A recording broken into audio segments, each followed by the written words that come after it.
Well guys, तो कैसे आप लोग बताना चाहूंगा। आज देखते हैं बेसिकली डिविडेंड है क्या और डिविडेंड के बारे में जानेंगे विस्तार से। बेसिकली है क्या डिविडेंड, का मतलब क्या होता है, साथ ही साथ ये भी जानेंगे डिविडेंड होने से कंपनी में क्या इफेक्टिव होती है। प्लस डिविडेंड हमारे लिए अच्छा होता है, खराब होता है, डिविडेंड वाली कंपनियां हमें रखनी चाहिए अपने पोर्टफोलियो में या फिर उसको अवॉइड करना चाहिए, या फिर लॉन्ग टर्म लिए हम डिविडेंड वाली कंपनी को लेके चल सकते हैं, या फिर डिविडेंड एक अच्छा खासा एक पोर्टफोलियो बन जाता है, जैसे कि हमें डिविडेंड मिलता है टाइम टू टाइम, तो उसको हमें कंटिन्यू रखना चाहिए कि नहीं रखना चाहिए। इसके लिए बहुत सारे कंसर्न्स होते हैं और साथ ही साथ स्टॉक में ग्रोथनेस नहीं होती, ऐसा क्यों होता है, और साथ ही साथ कंपनी डिविडेंड क्यों पे करती है, इसके बारे में डिस्कस करेंगे। राइट, तो स्टार्ट करते वीडियो और जानते हैं बेसिकली कि डिविडेंड होता क्या है और उसका सारा प्रोसेस है क्या, स्टेप बाय स्टेप क्लियर करते हुए चलेंगे। तो वीडियो के लास्ट तक बने रहेगा, जिससे कि आपको डिविडेंड के रिगार्डिंग जितने भी कंसर्न है पूरे अच्छे से क्लियर हो पाए एंड आप जान पाओ कि डिविडेंड है क्या और डिविडेंड में ऐसी क्यों करती है, डिविडेंड कंपनी क्यों देती है। राइट, तो देखो स्टार्ट करते पहले ही कंसर्न यही है कि व्हाट इज डिविडेंड। यार मैं बताता हूँ आपको कि एक नॉर्मल सा फंडा आप समझ लो कि कोई भी कंपनी है या फिर आपकी कोई फर्म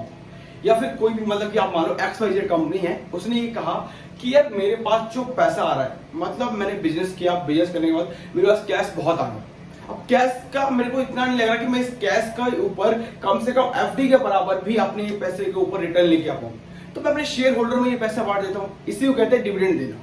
मतलब कि अपने पर, मतलब कंपनी को इतना ट्रस्ट है कि मैं इस पैसे से, कैश जो इतना मेरे पास पड़ा है, उस कैश से मैं इतना प्रॉफिट नहीं बना सकता कि मैं अपने जो शेयर होल्डर है उनके लिए प्रॉफिट गेन कर पाऊं 6% का भी एटलीस्ट। तो वो जो पैसा होता है वो ऑलमोस्ट आपको दे दिया जाता है एज ए डिविडेंड के रूप में, कि हर एक शेयर होल्डर को एक डिविडेंड के रूप में कोई अमाउंट मिल जाए, जिससे कि वो हमारे शेयर में बने रहे, प्लस उनको एक अमाउंट मिल जाएगा। तो दैट्स वाई कि जो वो अपने पैसे को कहीं और इन्वेस्ट करके, उसी स्टॉक में इन्वेस्ट करके या फिर किसी दूसरी कंपनी में इन्वेस्ट करके अपना एक अच्छा खासा प्रॉफिट बना सकते हो उस पैसे का, एंड एक अच्छा खासा आपको मार्केट में वो वैल्यू मिल जाती है। बट क्या ये सही है, क्या गलत है, और क्या इसके ऊपर वॉरेन बफेट साहब क्या कहते हैं, उसके बारे में डिस्कस करते हैं। तो देखो पहली चीज है कि मुझे ऐसा लगता है कि डिविडेंड कंपनी देती है गुड। ऐसा नहीं कि मैंने ऐसे कंपनी सिलेक्ट नहीं करी, मैंने भी करी है, IDC है, कोल इंडिया है, बट मुझे ऐसा लगता है कि यार डिविडेंड जब कंपनी देती है ना, तो मुझे लगता है कि नहीं, उस कंपनी के पास इतनी ताकत नहीं है कि अपने पैसे को ग्रो करके उसके बराबर का रिटर्न लेके आवाना, तो इसलिए कंपनी डिविडेंड दे रही है। तो मुझे वो स्टॉक अच्छा नहीं लगता, बिकॉज अगर आप एग्जांपल के लिए देखो तो मैं आपको नॉर्मल बताता हूं, BPCL का स्टॉक देख रहा हूं, अगर आप देखोगे तो IPO ऑलमोस्ट 480 के आसपास आया था एंड स्टॉक का प्राइस ऑलमोस्ट 560 के आसपास गया था।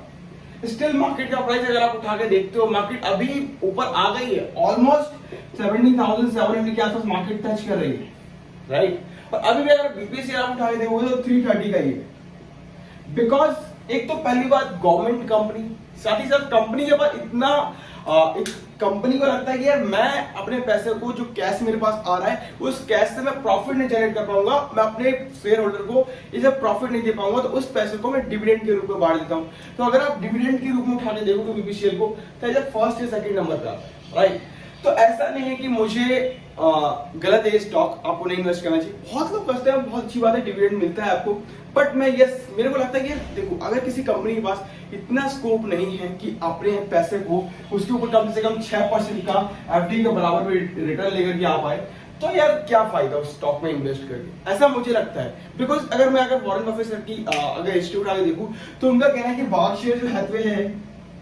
ठीक है, तो बर्कशायर हैथवे में ऑलमोस्ट 40 साल के ड्यूरिंग टू 40 इयर्स उन्होंने खाली बस वन टाइम जो है उन्होंने डिविडेंड दिया। उसके अलावा 40 साल में कभी भी बर्कशायर हैथवे ने आज तक डिविडेंड नहीं दिया कंपनी को। तो ये समझने वाली बात है कि अगर कंपनी के पास इतना अगर नहीं है कि वो अपने पैसे को प्रॉफिट करके और कहीं री इन्वेस्ट करके पैसा प्रॉफिट करके लाके दे पाए शेयर होल्डर को, तो फिर क्या फायदा उस कंपनी में इन्वेस्ट करके। ऐसा मुझे लगता है कि अगर मैं ऐसी कंपनी को स्टार्ट कर रहा हूँ जो डिविडेंड दे रही है, तो डेफिनेटली ये तो फिर मुझे दो तरीके देखने पड़ेंगे। एक ये कि कंपनी का ग्रोथ भी उसी तरीके से हो,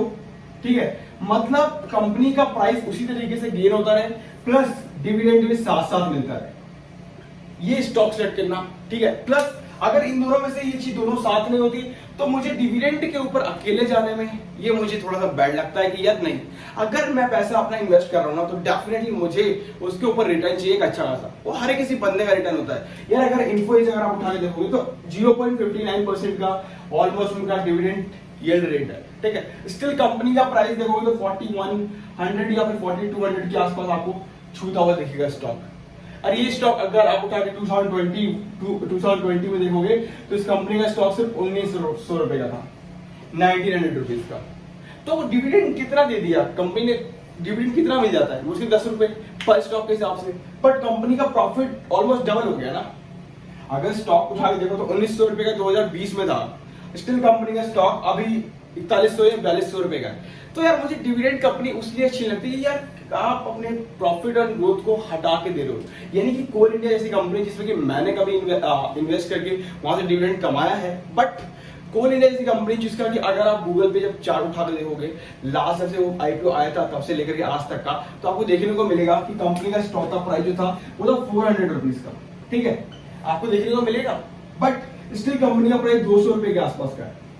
ऐसा क्यों हो पाया? बिकॉज पहली बात गवर्नमेंट कंपनी प्लस माइनिंग के काम में इनको पता है कि हमारा बिजनेस कहीं नहीं जाना, हमारा बिजनेस हमारे पास ही रहेगा और हमें कोई फर्क नहीं पड़ता कि कितना कुछ हो, तो हमें आने वाले 10 साल हमारे लिए ही है, तो हम अपने पैसे को रीइन्वेस्ट कर नहीं सकते, हमें एडवर्टाइजमेंट करनी नहीं है, हमें मार्केटिंग करना नहीं है, तो फिर सिंपल सी बात है जो कैश पड़ा है उस कैश को हम कैश शेयर होल्डर को बांट देते हैं, उससे जो प्रॉफिट होगा वो अपना कमा लेंगे, जिससे कि उनको वो भी हमारे शेयर बने रहेंगे, साथ ही साथ उस शेयर को सेल नहीं करेंगे और सेल आउट नहीं होगा शेयर, प्लस और जो पैसे जो है वो उसके ऊपर प्रॉफिट कमा पाएंगे जो उनको डिविडेंड के रूप में दे देते हैं। बिकॉज क्योंकि 6% से ऊपर का रिटर्न हम लेके आ नहीं सकते और 6% से ऊपर का रिटर्न आएगा नहीं, तो उस पैसे को रख के हमारे पास करना क्या, उस पैसे को हम अपने शेयर होल्डर को बांटते, इसलिए कंपनी आपको डिविडेंड दे देती है।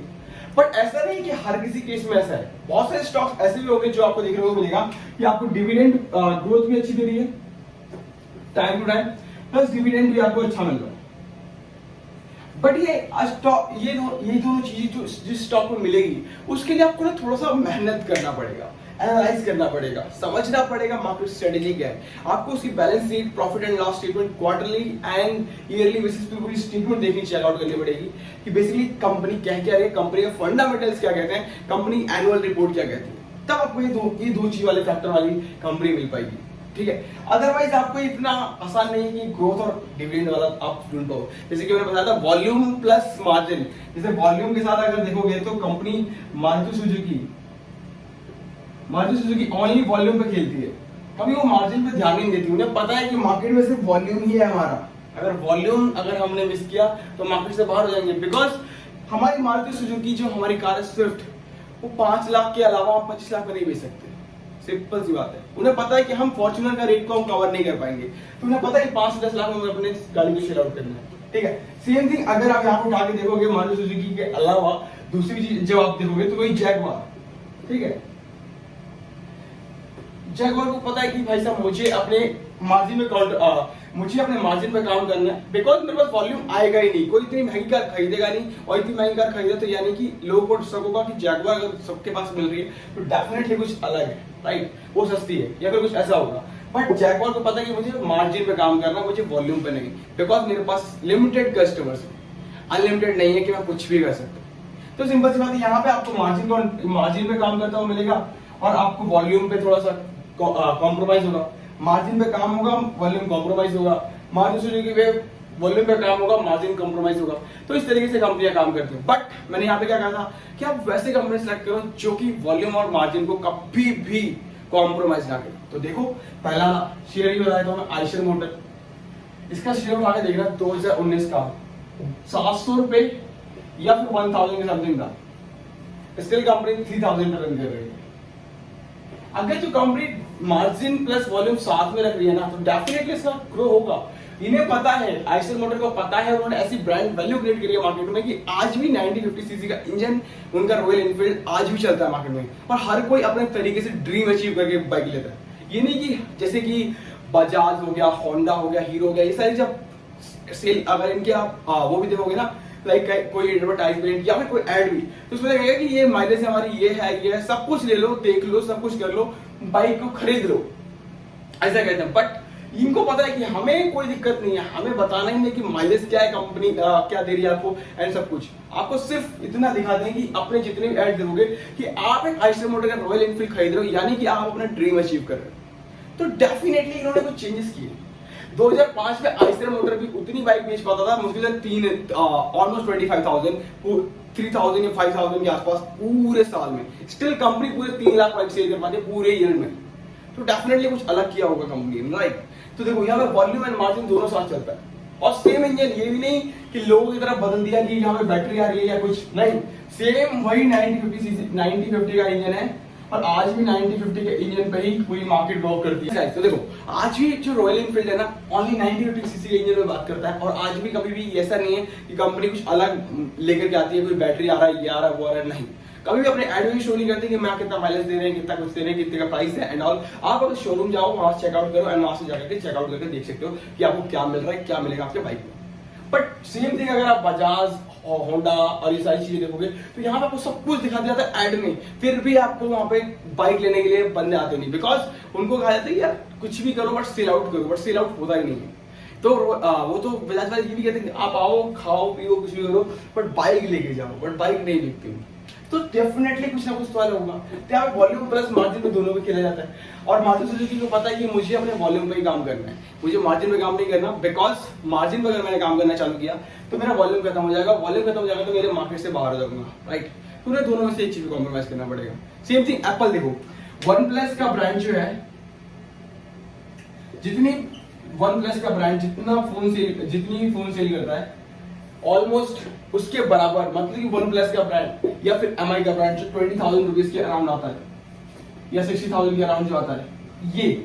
20,000 60,000 की जो रेंज होती है वन प्लस के बराबर, इनको पता है कि अपने शेयर को सेल से इनकी वॉल्यूम बहुत ज्यादा होते हैं, प्लस मार्जिन कम रखना पड़ता है। सेम थिंग एप्पल को आप उठाने देखोगे ना तो इनका ये 1 लाख रुपए वाला रेंज भी ना इन 20,000 को टक्कर देता है, बिकॉज उनको पता है कि मार्केट में अपनी ब्रांड वैल्यू है, मार्केट में जिसके पास है ये ऑलमोस्ट 80% ग्राहक मेरे पास ही रहेगा, मार्केट से आउट नहीं होगा, राइट। जो एप्पल यूजर्स है वो एप्पल के पास ही रहेगा, बाहर नहीं जाएगा। तो सिंपल सी बात है, यहाँ पे इन्हें मिलता है वॉल्यूम प्लस मार्जिन उस तरीके से कॉम्प्रोमाइज करने, मतलब जो 20,000 में वो सेल कर पाते हैं पूरे लेकर के, जो फोन सारी चीजें बना के जो सेल आउट करते हैं 20,000 में, उसके बराबर का वॉल्यूम प्लस मार्जिन वो पूरे 1 लाख रुपए क्रिएट कर लेते हैं। फोन का दाम वही है, 20,000 रुपए में बनाते हैं, वो भी 60,000 रुपए में वन प्लस सेल करता है, 40,000 रुपए में सेम थिंग वो 1 लाख रुपए सेल करते हैं और पूरे मार्जिन और वॉल्यूम के साथ पूरे मार्केट को कवर करते हैं, पूरे बराबर ही सेल करते हैं। तो डेफिनेटली कुछ अलग होगा, राइट। तो यहाँ पे ब्रांड वैल्यू की बात आती है। तो सेम थिंग अगर डिविडेंड अगर आप देखो तो मैंने ये चीज तो आपको बताया ना, वॉल्यूम एंड मार्जिन, तो डिविडेंड का कुछ भी नहीं है। आप सीधा समझो कि मान लो कि मार्केट में जिस कंपनी के ऊपर आप इन्वेस्ट कर रहे हो, अगर उस कंपनी पे इतनी ग्रोथ नहीं है कि कंपनी आपको उसके बदले रिटर्न दे पाए 6% से 8% का या फिर 12% का, तो फिर वैसी कंपनी में क्यों इन्वेस्ट करना जो डिविडेंड के रूप में मुझे पैसा दे रही है।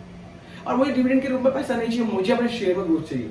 आईटीसी में माना कि चलो ठीक है कि एक कंपनी है जो कि बहुत अच्छी है, आईटीसी अगर आप उठाने दोगे तो कंपनी ऐसा नहीं है कि कंपनी बस डिविडेंड बहुत अच्छा देती है, आपको पूरे साल भर 1 ईयर में ऑलमोस्ट 2 से 3 टाइम्स मिल जा रहा है डिविडेंड, बट कंपनी के पास ना ग्रोथनेस नहीं है। अभी भी देखोगे तो 200 से लेकर के ना 300 के बीच में सीधे घूमेगा, बस इसके बीच में ये राउंडेड में घूमता रहेगा। स्टिल अभी 320 के आसपास 316 के आसपास आ गया है। तो मार्केट में इसलिए वो आगे क्योंकि उसके पीछे कारण है कि आईटीसी ने कहा कि अभी जो बाहर एक्सपोर्ट करना है उसमें उनको एक जापान से कोई डील मिली है, उस डील में सिगरेट का बिजनेस सबसे ज्यादा है, साथ ही साथ उनके पास जो ड्रग्स है सॉरी जो सिगरेट का बिजनेस है वो 80% का है पूरा। तो वो जो पूरा सिगरेट का जो पूरा जो उनके पास बिजनेस है वो उनको एक्सपोर्ट करना है बाहर, तो इसलिए वो अभी बिजनेस बढ़ने वाला है, इसलिए शेयर प्राइस 316 के आसपास आ गया है। और मे बी ये भी कहा जाएगा कि वो 400 के आसपास जाएगा, बट ऐसा कहने को है, बट ऐसा फंडामेंटल एनालिसिस आप चेकआउट कर लो, उसके बाद देखो और इन्वेस्ट करो। मैं ऐसा नहीं कहता कि आप आईटीसी में जाके इन्वेस्ट कर दो, आपको अच्छा खासा कुछ प्रॉफिट हो सकता है, डिविडेंड के साथ ग्रोथ मिल सकती है, ऐसा नहीं है। मैं बस इतना कहूंगा कि यस ऐसा मैंने पढ़ा है तो मैंने वहां से आपको बता दिया। बाकी आप चेकआउट करिए, एनुअल रिपोर्ट पढ़िए, प्रॉफिट एंड लॉस स्टेटमेंट पढ़िए, प्लस बैलेंस शीट पढ़िए, कंपनी का कुछ आपको मिल जाएगा, वहां से चेकआउट कर सकते हो। ज्यादा इन्फॉर्मेशन लिए ticket.com पे जाकर वहां से नीचे की साइड में जाओगे, वहां पे आपको सब कुछ मेंशन होगा जो भी कंपनी रिलेटेड अपडेट आएगा। वीडियो अच्छी लगे तो लाइक कर लीजिएगा, शेयर कर लीजिए। थैंक यू सो मच, मिलते हैं नेक्स्ट में। जय हिंद, जय भारत।